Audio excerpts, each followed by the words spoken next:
Isang magandang araw po sa inyong lahat, mga minamahal kong mga kapatid sa Panginoon. Ito po ang inyong lingkod, si Pastor Ruel Camia po, mula po dito sa Winnipeg, Manitoba, Canada, para po sa ating pag-aaral ng salita ng Diyos ngayon pong umaga. Welcome po sa Tinig ng Pag-asa. Araw po ng Friday ngayon, huling araw po ng Tinig ng Pag-asa sa linggong ito. At ipagpapatuloy po natin ang atin pong serye sa pag-aaral sa parable. Nung first few weeks o few days ang ating pag-aaral, natalakay po natin yung series about the parable of the kingdom. Second part na po tayo ngayon, the parable of grace and salvation. At nakapaloob po roon ay tatlong parables. The parables of the lost sheep, the parable of the lost coin, at ngayon po yung panghuli, the parable of the lost sons and the prodigal son ang ating pag-aaralan. Matatagpuan po ito sa Luke chapter 15, 11 to 32. Medyo mahaba-habang basahin po tayo ngayon at samahan niyo po ako sa atin pong gagawing pagbabasa. Luke 15, 11 to 32. Jesus continued, "There was a man who had 2 sons. The youngest one said to his father, 'Father, give me my share of the estate.' So he divided his property between them. Not long after that, the younger son got together all he had, set off for a distant country, and there squandered his wealth in wild living. After he had spent everything, there was a severe famine in that whole country, and he began to be in need. So he went and hired himself out to a citizen of that country, who sent him to his fields to feed pigs. He longed to fill his stomach with the pods that the pigs were eating, but no one gave him anything. When he came to his senses, he said, 'How many of my father's hired servants have food to spare, and here I am starving to death? I will set out and go back to my father and say to him, Father, I have sinned against heaven and against you. I am no longer worthy to be called your son. Make me like one of your hired servants.' So he got up and went to his father. But while he was still a long way off, his father saw him and was filled with compassion for him. He ran to his son, threw his arms around him, and kissed him. The son said to him, 'Father, I have sinned against heaven and against you. I am no longer worthy to be called your son.' But the father said to his servants, 'Quick, bring the best robe and put it on him. Put a ring on his finger and sandals on his feet. Bring the fattened calf and kill it. Let's have a feast and celebrate. For this son of mine was dead and is alive again. He was lost and is found.' So they began to celebrate. Meanwhile, the older son was in the field. When he came near the house, he heard music and dancing. So he called one of the servants and asked him what was going on. 'Your brother has come,' he replied, 'and your father has killed the fattened calf because he has him back safe and sound.' The older brother became angry and refused to go in. So his father went out and pleaded with him. But he answered his father, 'Look, all these years I've been slaving for you and never disobeyed your orders. Yet you never gave me even a young goat so I could celebrate with my friends. But when this son of yours, who has squandered your property with prostitutes, comes home, you kill the fattened calf for him.' 'My son,' the father said, 'you are always with me, and everything I have is yours. But we had to celebrate and be glad, because this brother of yours was dead and is alive again. He was lost and is found.'" Pagpalain ng Panginoong Diyos ang pagkabasa at pagkadinig ng kanyang mga banal na salita na sa araw na ito'y ating pagbubulayan. Ano ang theme ng parable of the prodigal son? Katulad po ng naunang dalawang parable na atin ang natalakay tungkol sa grace and salvation, the theme is repentance, grace, and the danger of self-righteousness. Minamahal na mga kapatid, tayong mga nakikinig sa tinig ng pag-asa, few parables spoken by our Lord Jesus Christ are as familiar and yet as deeply misunderstood as the parable of the prodigal son. Palagay ko po kung 2-3 beses ay napakinggan nyo na ito sa mga mensahe ng pastor, kung kayo'y Katoliko, sa mga misa ng pare, o sa mga Bible studies, o saan mang pag-aaral, sabi nga palasak na lagi ng pinag-uusapan o tinatalakay ang parable na ito. Many know it as a story about rebellious young man who wasted his life and then came home. But this parable is much richer than that. Mas marami tayong makikita na mahalagang mensahe pa bukod sa pagiging rebelde ng isang anak. It is not merely about a lost son, it is about 2 lost sons and a gracious father. Akala po natin isa lang yung prodigal dito, pero dito kung ating titingnan, both of the son, yung bunso at yung panganay. Bagamat yung panganay, ang sabi po sa ating pag-aaral, kasama nung ama, di naman siya umalis. Di naman niya kinuha agad yung kanyang kayamanan para lustayin. Nandun siya sa piling ng ama. Pero sa kabila nun, katulad noong bunso, detach ang relasyon ng panganay sa kanyang ama. Both of them are lost. So Jesus told this parable not just for sinners who had wandered far from God, like the young man, but also for religious people, those who are in the Father's house, they thought, who believe they had never left Him. So this story, my dear brothers and sisters, confronts our hearts, exposes our pride, and it magnifies the amazing grace of God. Sana po maunawaan natin yung pinaka-mensahe ng parable na ito. Let us go to the proper context of Luke chapter 15. Sa Luke chapter 15, it begins with crucial setting. Puntahan muna natin yung setting ng Luke chapter 15. Ano po ba ang nangyari doon? Yung mga tax collectors and sinners were all drawing near to Christ. Ito yung mga panahon na nakikisalo siya sa mga pariseo, sa mga eskriba, sa mga maniningil ng buwis. Lahat ng tao ay nakakahalubilo ng Panginoon. Dahil siya po ang kinikilalang guro, Mesiyas, nangangaral tungkol sa kaharian ng Diyos, ang pananaw at ang akala ng mga pariseo, ng mga eskriba, ang ministeryo ng Panginoon para lang doon sa mga relihiyoso. Na yung mga nangangaral ay hindi dapat nagpupunta doon sa mga hindi mananampalataya. Hindi dumadayo ng kape doon sa mga hindi Christians. Hindi nakikiumpok sa mga mall o sa kung saan-saan na hindi mananampalataya. Ang inaasahan lagi mong kasama ay mga believer. Pero iba si Jesus. Si Jesus ay nakikihalo, no, sa mga hindi mananampalataya.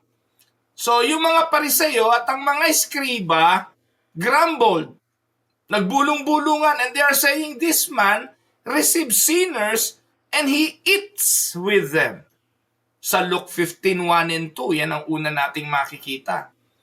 Nung nakita nilang kasakasama ng Panginoon yung mga maniningil ng buwis, and numero unong mga corrupt yun, mga kapatid. Parang mga senador at congressman yun ng flood control. Na kapag ikaw ay napadikit doon, alam ikaw ay mauulingan. Alam na ikaw ay makakakuha ng ayuda, madedelivera ng mga attache case na pera. No?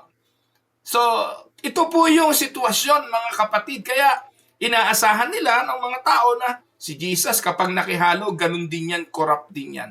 Yun ang bulong-bulungan. Well, Jesus is responding to religious leaders who were offended by grace. Para sa kanila, walang pag-asa yung magnanakaw. Walang pag-asa na yung mga corrupt politicians. Yung mga nagbabanal-banalan, yung si Abante, si Benny Abante. Naniniwala ba kayong yung si Benny Abante hindi nabibigyan ng pork barrel? Yung si Joel Villanueva? Lahat po ng mga yan. No? Yung mga binabanggit sa Senado, Kongreso, bagamat may halong politika yan, totoo rin yan. Dahil ang katotohanan naman, kapag ikaw ay napadikit sa kawali, hindi ka pwedeng hindi mauulingan.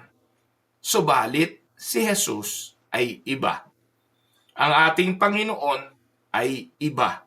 Siya ay naparito, nagkatawang tao, naging tao, subalit hindi nagkasala tulad ng sinumang tao.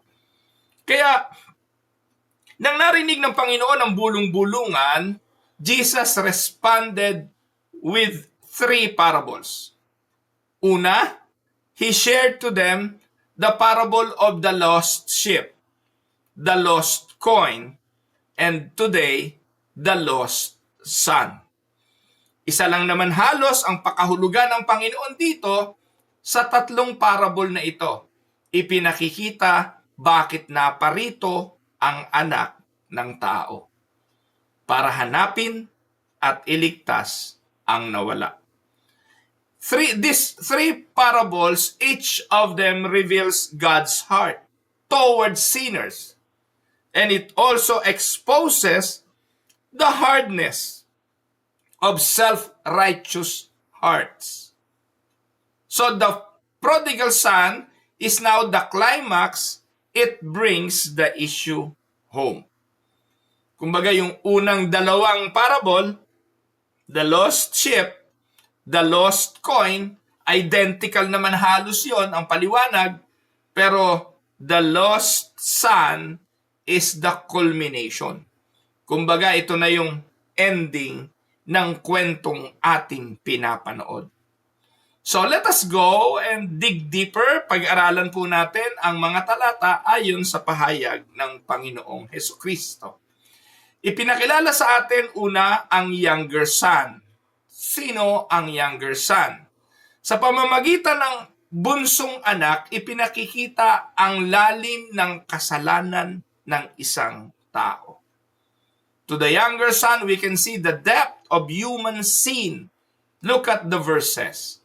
Jesus continued, so meaning it came from the other 2 parables mentioned already. The parable of the lost sheep, the lost coin, and then Jesus continued. There was a man who had 2 sons. The younger one said to his father, etc., etc. Nabasa ko na yan po kanina. You can also read it sa ating PowerPoint if you want. So sa kwento, the younger son demands his inheritance early. Maaga niyang kinuha ang yaman, yung mana. Mga kapatid, alam naman natin kapag pinag-usapan mana, makakamit lang natin yan kapag patay na yung tatay. Pero kung buhay pa yung tatay at hiningi mo na yung mana mo, isa lang ibig sabihin nun. Ipinapanalangin mo na sana patay na yung tatay mo. So in that culture, this was like saying, Father, I wish you were dead. Kasi pwede mo lang makuha yung mana mo kung patay na. Hindi po ba? So ganito po ang kasalanan. Sin always begins with a desire for independence from the Father. Just like what happened in the Garden of Eden. Nasa kanila namang lahat eh. Can you imagine? Ibinigay kay Adan ang lahat ng bagay, isa lang ang hindi. Para bang, anak naman kita, you can eat wherever you want. You can get whatever you want in this house. You are living with me and everything I have is yours. Just like what the father said to the older son. Nandito ka sa bahay ko, lahat naman ay iyo, pwede mong kainin ko anong gusto mo, and yet this young son, according to the passage, desire to get what he cannot get. Ano yun? Yun po yung parte ng yaman na makukuha lang niya pagpatay na yung tatay niya. Pero human nature, yung mga bagay na hindi mo pwedeng kunin, yung mga bagay na ipinagbabawal, iyon ang yatang pinagpipilitan nating makamit. Sa Hardin ng Eden, lahat pwedeng kainin, maliban lang yung bunga ng puno sa gitna ng halamanan. And the first human desires that. Sumawa na, kakakain ng lahat ng nandun, yung hindi na lang natitikman, iyon ang pagpipilitan. At paniniwalaang hindi naman malalaman siguro ng Diyos, hindi naman siguro makikita ng Diyos, hindi naman siguro magagalit ang Diyos. So ganun po yun. The desire of everyone, the desire of you and me, the desire of everybody to be independent from God. Mga kapatid, ito po ang napakalungkot na sitwasyon maging sa mga mananampalataya. Pag linggo, awitan tayo ng awitan ng mga papuri. May awiting, Lord, I offer my life to you. Para bang totoong totoo na ibibigay natin ang ating mga buhay. Yung iba may paiyak-iyak pa, taas kamay. Pero may sinabi ang Diyos na huwag mong gawin to, anak. Wala. Yung sinasabi nga, I offer my life, will walk away independently from God. So this is what the young son desire. He travels to a far country representing a life lived away from God's rule. Far country. Binanggit na malayong lupain na upang ipakita ang detachment, ang paghiwalay sa pananaw, sa presensya ng kanyang ama. So doon sa faraway country na yon na binabanggit, he wasted everything in reckless living. Walang nakikialam, walang pwedeng manguna, he squandered everything on the things that he likes. Mga kapatid, kung tayo po ang masusunod, yan po ang paborito nating buhay eh. Yung meron kang pera, meron kang kayamanan, meron ka ng lahat ng material, at walang nakikialam. That is what we all want, right? Yung bang walang pwedeng magpayo. Ikaw ang Panginoon ng buhay mo. Walang mas makapangyarihan kesa sa'yo. So ganyan ang naging buhay ng bunsong anak na ito. Sin promises freedom. Nakamit niya yon. But that freedom ends in slavery. Totoo na ang paghahangad natin ng kalayaan sa Diyos maghahatid sa atin sa bilangguan ng pagkaalipin. And eventually, ano nangyari? Famine comes and the son finds himself feeding pigs, an unthinkable humiliation for a Jewish man.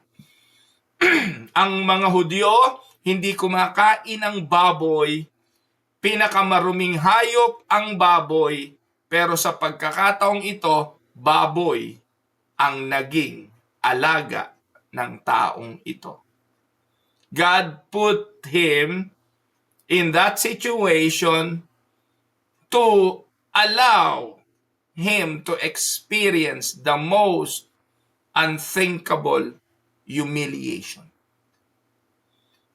Anong biblical truth nito, mga kapatid? One, sin separates us from God. Ang kasalanan naglalayo sa atin sa Diyos. Sin always cost more than we expect. Siguro iniisip ng batang ito, ay, hindi ko naman mauubos yung kayamanan eh. Kaya kong i-handle yan. Siguro si Adan habang naandun sa Hardin ng Eden, binibigyan niya ng logic at ng katwiran. Sabi naman ng Diyos ibigin ko ang aking asawa Pagbigyan ko ang aking asawa gusto niya to, Lord, hayaan mo na. Siguro di ka naman magagalit sa akin kasi mahal ko asawa ko, pinagbigyan ko. So hinayaan ni Adan si Ebang kumuha ng mansanas, kinain ito at binigyan pa siya. It was Adam who allowed everything to happen. Kaya ang sabi, pumasok ang kasalanan sa pamamagitan ng isang lalaki, si Adan. Hindi naman sa pamamagitan ni Eva ni Adan. Because Adam was the responsible person to keep the commandment of God. At ang inaakala niya na maiintindihan siya ng Diyos, ang inaasahan niya na baka hindi naman siya parusahan ng Diyos, cost him everything more than he expect. Kaya huwag niyo na subukan, mga kapatid. Huwag na tayong lumakad sa lugar na kahit ang mga anghel kinatakutang lakaran.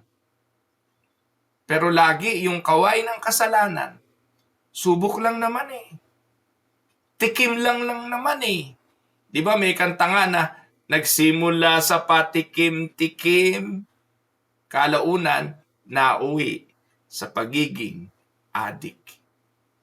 Sin lives as empty and desperate. Yan ang sitwasyon ng pamumuhay sa kasalanan. Dadalahin lagi tayo sa pagkaubos, sa pagkabankrupt, sa pagiging desperado.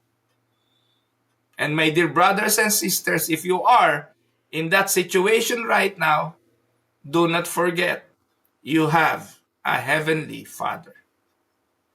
Meron kang Ama. Kung wala ka na, kung desperado ka na, bunga ng iyong mga maling pasya, huwag mong kalimutan, meron kang Ama. Now, let me illustrate this.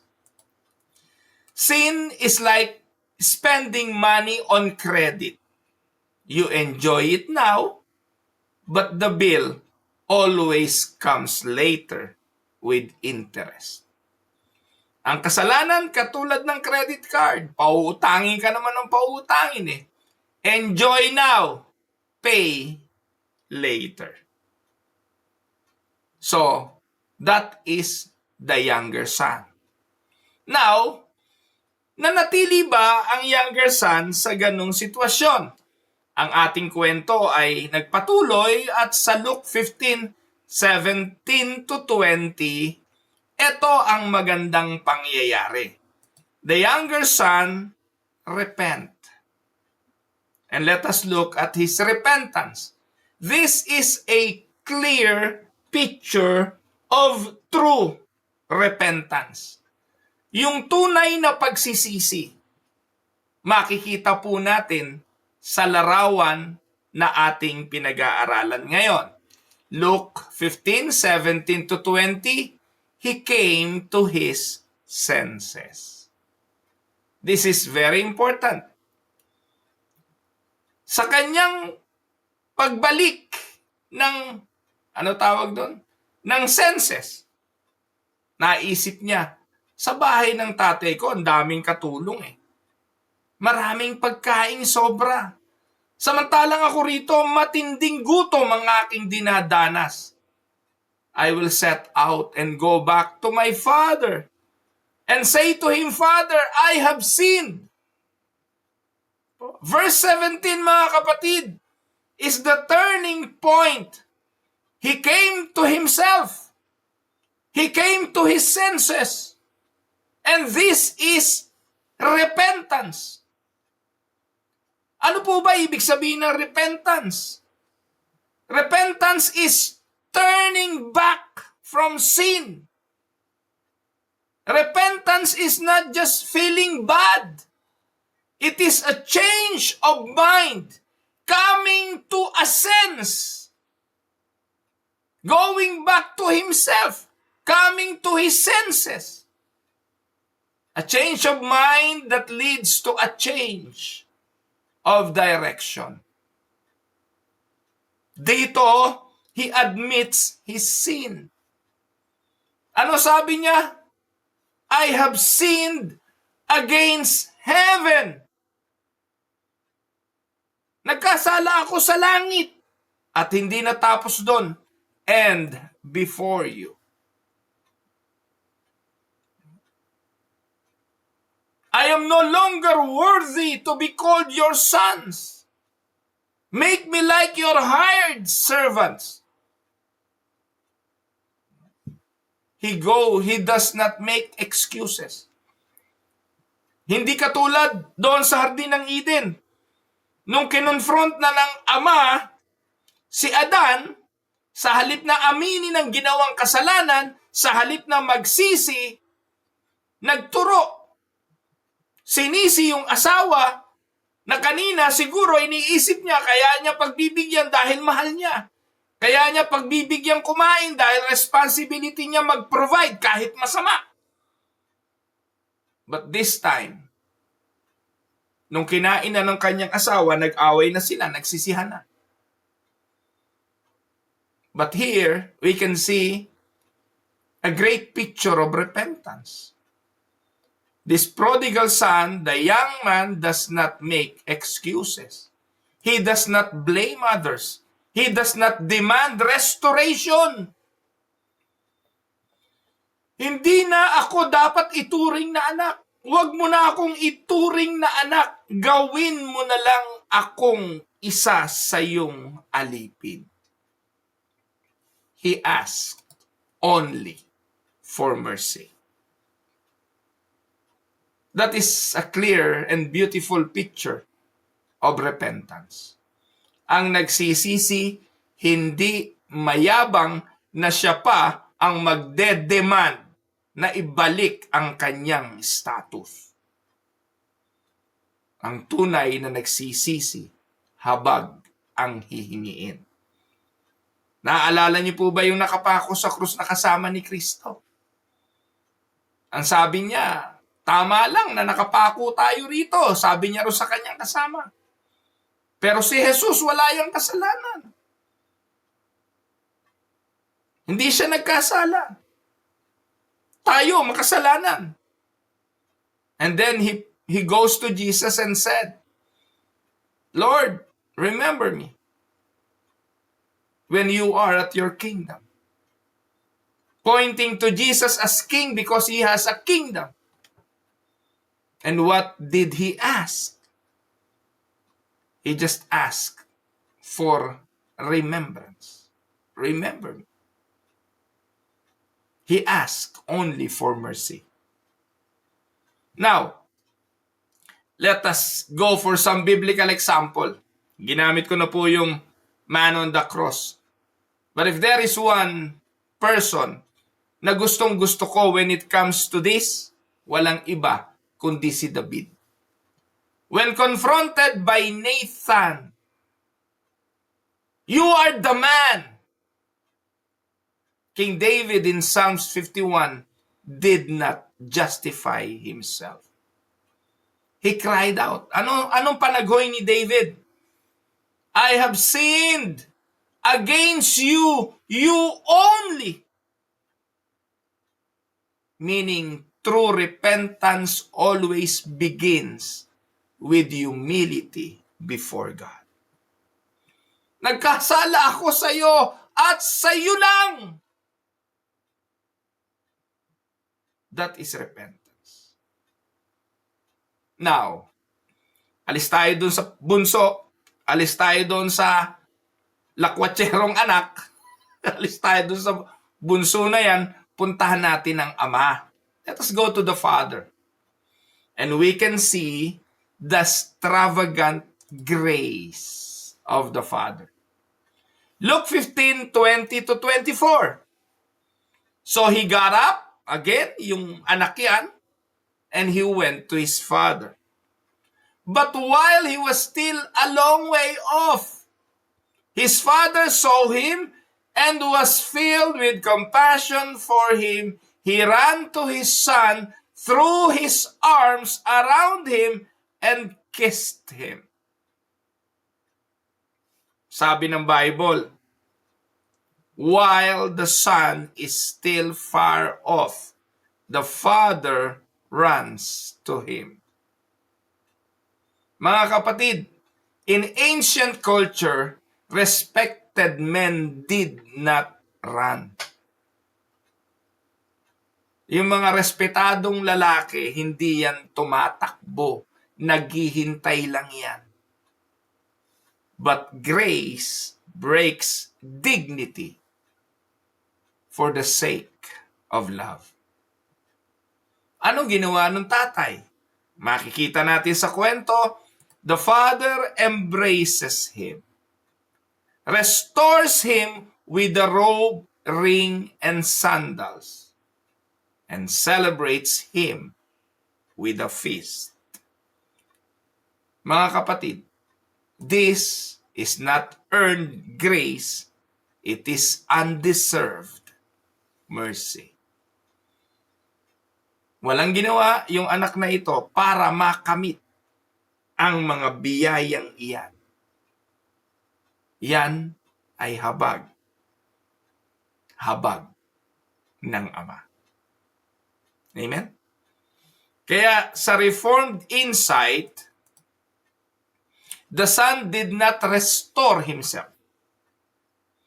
Kung hindi sa habag ng Ama, pwede siyang bumalik, pero hindi siya patutuloyin. Alam natin yan sa mga kwentong pelikula.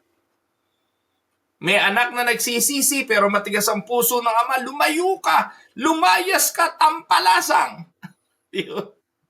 Hindi na kita matatanggap na uli. Inubos mo na ang lahat ng iyong kayamanan. Lumayas ka, suwail. At itataga ko sa batong ito, hindi ka na makakabalik muli. Di po ba? Madalas po natin yang naririnig. So the son did not restore himself. The father acted first for the restoration. And this reflects God's saving grace. He welcomes repentant sinners, not because of their worthiness, but because of His love. Can we say amen? Ang sabi ng tatay, for this, my son was dead and is alive again.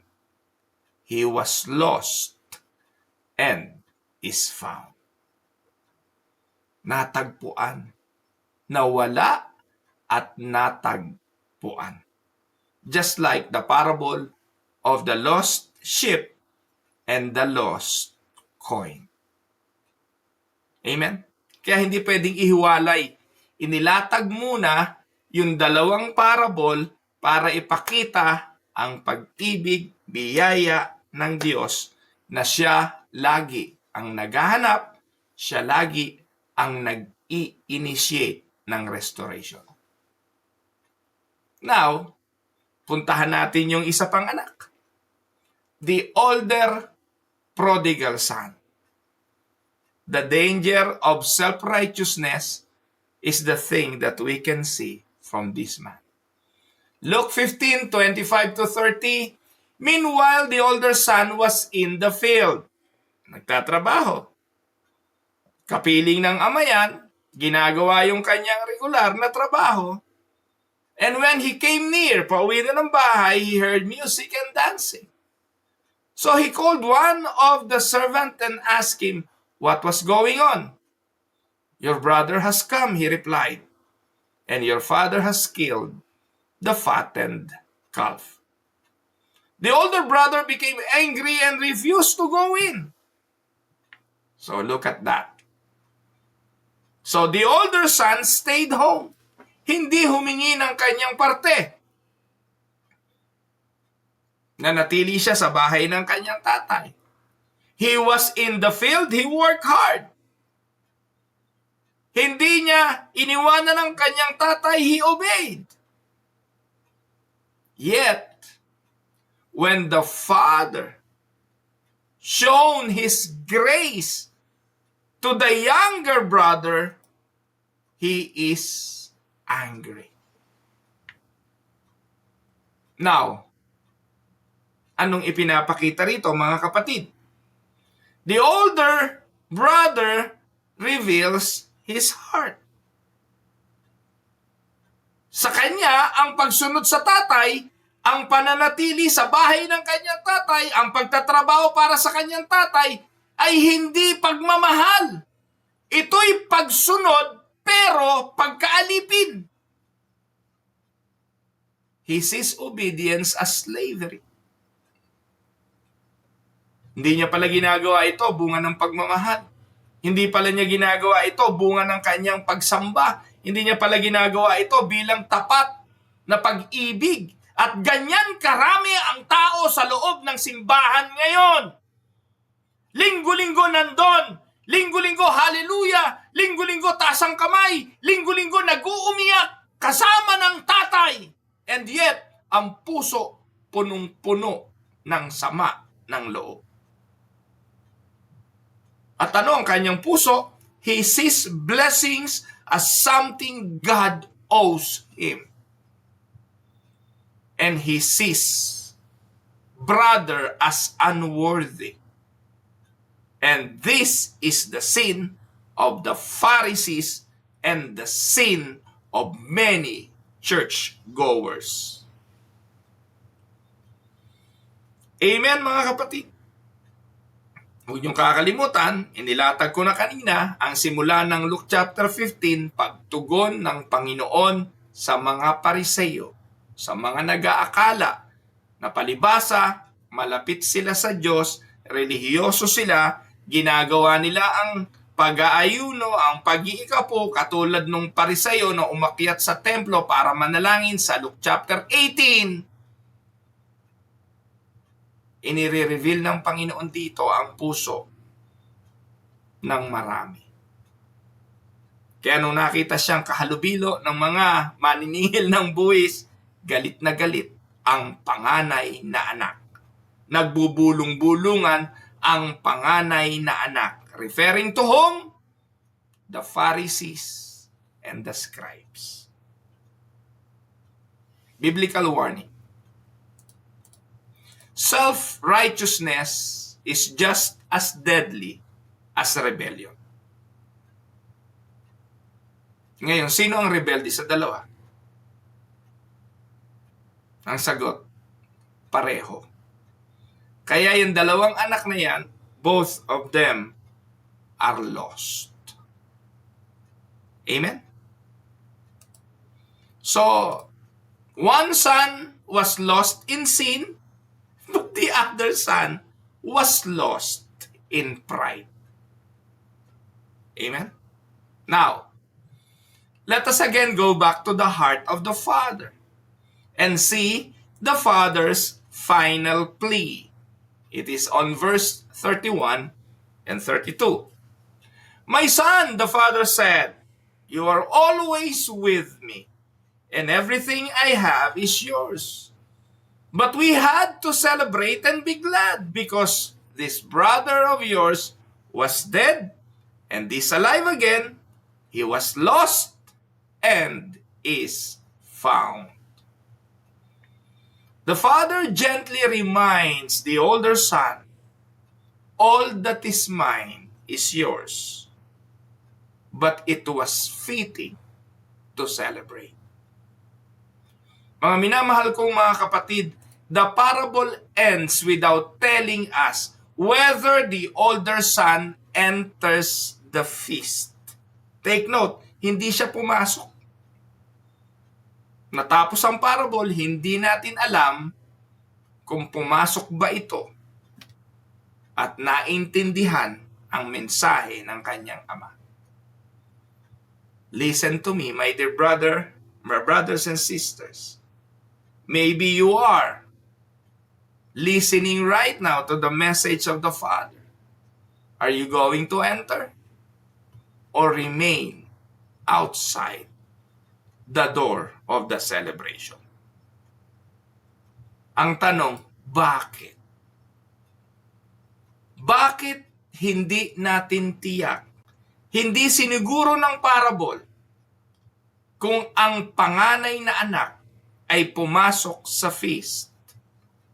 Because Jesus leaves the question for the Pharisees and us to answer. Will we rejoice in grace or we resent the grace granted by the Father to other people? Amen? Now, let us go for some applications for today. 1. To the wandering sinner, listen to this. No matter how far you have gone, the Father is already and ready to receive you. 2. To the faithful churchgoers, beware of pride. Obedience without love leads to bitterness. And to the church, to the true church, to the true believer, we must reflect the Father's heart, welcoming repentant sinners with grace and not suspicion. Para po sa reflection questions at pagbubulay-bulay ng inyong mga pamilya, Bible studies or small groups, pwede nyo pong gawing reflection questions ito. 1. Which son do you most identify with today? And why? Have you confused obedience with earning God's favor? How do you respond when God shows grace to others you think are undeserving? And last, what does true repentance look like in your life right now? Tayo po tumungo, tayo manalangin. Gracious and merciful Father, we thank you for your amazing grace that seeks the lost and welcomes the broken. Forgive us when we run away from you, and forgive us when we stand proudly thinking we have no need of grace. Lord, teach us true repentance. Teach us humble obedience. And teach us to be joyful love for others. May our hearts reflect yours, a heart that delights in mercy and rejoices when the lost are found. We pray this in the name of Jesus. Amen. Isang magandang araw po muli sa inyong lahat. Ito ang inyong lingkod, si Pastor Ruel, para sa Tinig ng Pag-asa. God bless everyone.